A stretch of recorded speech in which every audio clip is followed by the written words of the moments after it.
As I said, I was born in Poland, and when I was 3 months old, we came here. I came here. My dad stayed here, and we spoke Yiddish in the house, and I spoke Yiddish first. That was my first language, and my grandmother spoke no English, the one grandmother that I had, so we spoke Yiddish only.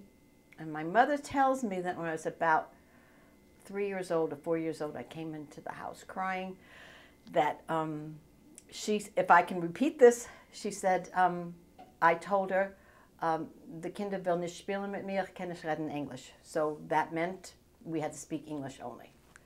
And Yiddish was my first language. And it was spoken in my home, not to the exclusion of English, but this was the dinner table conversation was in Yiddish.